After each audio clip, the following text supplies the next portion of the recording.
Admiral Richard E. Byrd, Operation Highjump. Antarctic Expedition.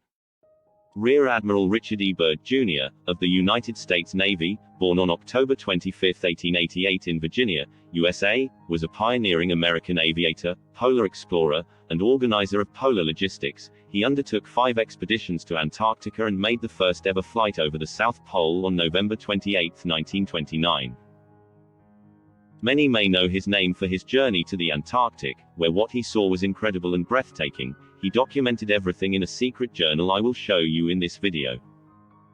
Admiral Byrd had climbed the ranks to Rear Admiral with his 5 expeditions. First Antarctic Expedition 1928–1930. Second Antarctic Expedition 1933–1935. Antarctic Service Expedition 1939–1940. Operation Highjump 1946–1947, and Operation Deep Freeze 1955–1956. The expedition we will be looking at and his journal entries are focused on is his 4th expedition.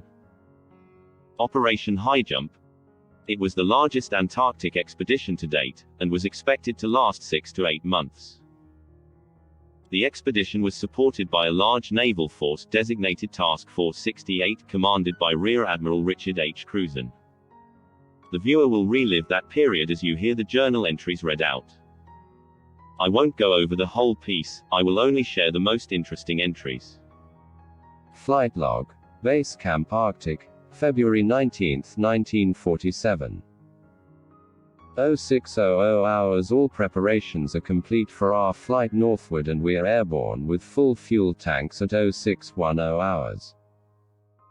0620 hours. Fuel mixture on starboard engine seems too rich. Adjustment made and Pratt Whitneys are running smoothly. 0955 hours. Altitude change to 2,950 feet, encountering strong turbulence again. 1000 hours. We are crossing over the small mountain range and still proceeding northward as best as can be ascertained. Beyond the mountain range is what appears to be a valley with a small river or stream running through the center portion. There should be no green valley below. Something is definitely wrong and abnormal here. We should be over ice and snow. To the port side are great forests growing on the mountain slopes. Our navigation instruments are still spinning, the gyroscope is oscillating back and forth. 10:05 hours. I alter altitude to 1,400 feet and execute a sharp left turn to better examine the valley below. It is green with either moss or a type of tight-knit grass. The light here seems different. I cannot see the sun anymore. We make another left turn and we spot what seems to be a large animal of some kind below us. It appears to be an elephant. No. It looks more like a mammoth. This is incredible. Yet, there it is. Decrease altitude to 1,000 feet and take binoculars to better examine the animal. It is confirmed, it is definitely a mammoth-like animal. Report this to base camp. 10:30 hours. Attempt to contact base camp. Radio is not functioning. 11:30 hours. Countryside below is more level and normal, if I may use that word. Ahead we spot what seems to be a city. This is impossible. Aircraft seems light and oddly buoyant. The controls refuse to respond. My God. Off our port and starboard wings are a strange type of aircraft. They are closing rapidly alongside. They are disc-shaped and have a radiant quality to them. They are close enough now to see the markings on them. It is a type of swastika. This is fantastic. Where are we? What has happened? I tug at the controls again. They will not respond. We are caught in an invisible vice grip of some type. 11:35 hours. Our radio crackles and a voice comes through in English with what perhaps is a slight Nordic or Germanic accent. The message is, "Welcome, Admiral, to our domain. We shall land you in exactly 7 minutes. Relax, Admiral, you are in good hands." I note the engines of our plane have stopped running. The aircraft is under some strange control and is now turning itself. The controls are useless. 11:40 hours. Another radio message received. We begin the landing process now, and in moments the plane shudders slightly, and begins a descent as though caught in some great unseen elevator. The downward motion is negligible, and we touch down with only a slight jolt. 11:45 hours. I am making a hasty last entry in the flight log. Several men are approaching on foot toward our aircraft. They are tall with blonde hair. In the distance is a large shimmering city pulsating with rainbow hues of color. I do not know what is going to happen now, but I see no signs of weapons on those approaching. I hear now a voice ordering me by name to open the cargo door. I comply. Admiral Byrd then continues his journey entries from memory. The radioman and I are taken from the aircraft and we are received in a most cordial manner. We were then boarded on a small platform-like conveyance with no wheels. It moves us toward the glowing city with great swiftness. As we approach, the city seems to be made of a crystal material. Soon we arrive at a large building that is a type one have never seen before. It appears to be right out of the design board of Frank Lloyd Wright, or perhaps more correctly, out of a Buck Rogers setting. We are given some type of warm beverage that tasted like nothing I have ever savored before. It is delicious. After about 10 minutes, two of our wondrous appearing hosts come to our quarters and announce that I am to accompany them. I have no choice but to comply.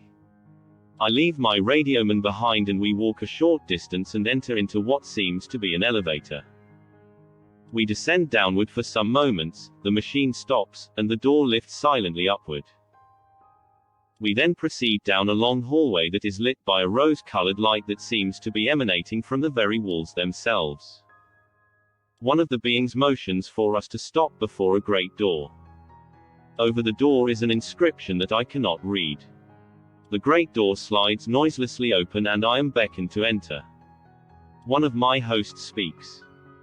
Have no fear, Admiral, you are to have an audience with the Master. I step inside and my eyes adjust to the beautiful coloration that seems to be filling the room completely.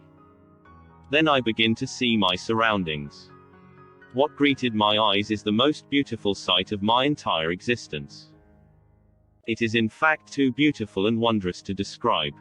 It is exquisite and delicate. I do not think there exists a human term that can describe it in any detail with justice. My thoughts are interrupted in a cordial manner by a warm, rich voice of melodious quality. I bid you welcome to our domain, Admiral. I see a man with delicate features and with the etching of years upon his face. He is seated at a long table. He motions me to sit down in one of the chairs. After I am seated, he places his fingertips together and smiles. He speaks softly again and conveys the following. We have let you enter here because you are of noble character and well known on the surface world, Admiral. Surface world, I half gasp under my breath. Yes. The master replies with a smile. You are in the domain of the Arianni, the inner world of the earth. We shall not long delay your mission, and you will be safely escorted back to the surface and for a distance beyond. But now, Admiral, I shall tell you why you have been summoned here. Our interest rightly begins just after your race exploded the first atomic bombs over Hiroshima and Nagasaki, Japan. It was at that alarming time we sent our flying machines, the Flugelrads, to your surface world to investigate what your race had done. That is, of course, past history now, my dear Admiral, but I must continue on. You see, we have never interfered before in your race's wars and barbarity, but now we must, for you have learned to tamper with a certain power that is not for man, namely, that of atomic energy. Our emissaries have already delivered messages to the powers of your world, and yet they do not heed. Now you have been chosen to be witness here that our world does exist. You see, our culture and science are many thousands of years beyond your race, Admiral. Your race has now reached the point of no return, for for there are those among you who would destroy your very world rather than relinquish their power as they know it. I nodded, and the master continued. In 1945 and afterward, we tried to contact your race, but our efforts were met with hostility, our Flugelrads were fired upon. Yes, even pursued with malice and animosity by your fighter planes. So, now, I say to you, my son, there is a great storm gathering in your world, a black fury that will not spend itself for many years. There will be no answer in your arms, there will be no safety in your science. It may rage on until every flower of your culture is trampled, and all human things are leveled in vast chaos. Your recent war was only a prelude of what is yet to come for your race. We here see it more clearly with each hour. Do you say I am mistaken? No, I answer, it happened once before, the Dark Ages came and they lasted for more than 500 years. Yes, my son, the Dark Ages that will come now for your race will cover the earth like a pall, but I believe that some of your race will live through the storm, beyond that, I cannot say. We see at a great distance a new world stirring from the ruins of your race, seeking its lost and legendary treasures, and they will be here, my son, safe in our keeping. When the time arrives, we shall come forward again to help revive your culture and your race. Perhaps, by then, you will have learned the futility of war and its strife. And after the time, certain of your culture and science will be returned for your race to begin anew. You, my son, are to return to the surface world with this message. With these closing words, our meeting seemed at an end. I stood for a moment as in a dream. But, yet, I knew this was reality, and for some strange reason I bowed slightly, either out of respect or humility, I do not know which. Suddenly, I was again aware that the two beautiful hosts who had brought me here were again at my side. This way, Admiral. I turned once more before leaving and looked back toward the master. A gentle smile was etched on his delicate and ancient face. Farewell, my son. He spoke, then he gestured with a lovely, slender hand, a motion of peace, and our meeting was truly ended. Quickly, we walked back through the great door of the master's chamber and once again entered into the elevator. The door slid silently downward and we were at once going upward. One of my hosts spoke again. We must now make haste, Admiral, as the Master desires to delay you no longer on your scheduled timetable and you must return with his message to your race. I said nothing. All of this was almost beyond belief, and once again my thoughts were interrupted as we stopped. I entered the room and was again with my radioman. He had an anxious expression on his face. As I approached, I said, "It is all right, Howie, it is all right." The two beings motioned us toward the awaiting conveyance, we boarded, and soon arrived back at the aircraft. The engines were idling and we boarded immediately. The whole atmosphere seemed charged now with a certain air of urgency. After the cargo door was closed, the aircraft was immediately lifted by that unseen force until we reached an altitude of 2,700 feet. Two of the aircraft were alongside for some distance, guiding us on our return way. I must state here, the airspeed indicator registered no reading, yet we were moving along at a very rapid rate. 215 hours a radio message comes through. We are leaving you now, Admiral, your controls are free. Auf Wiedersehen. We watched for a moment as the Flugelrads disappeared into the pale blue sky. The aircraft suddenly felt as though caught in a sharp downdraft for a moment. We quickly recovered her control.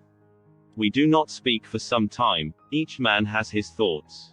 That is the end of the journal entries from the expedition. It is mind-blowing the journey Admiral Byrd had that flight. Most people will think many things. I think there is more to this expedition. Here is a snippet from Rear Admiral Richard Evelyn Byrd J's last and final journey entry, the 30th of December 56. This can be the only hope for mankind. I have seen the truth and it has quickened my spirit and has set me free. I have done my duty toward the monstrous military-industrial complex. Now, The long night begins to approach, but there shall be no end. Just as the long night of the Arctic ends, the brilliant sunshine of truth shall come again.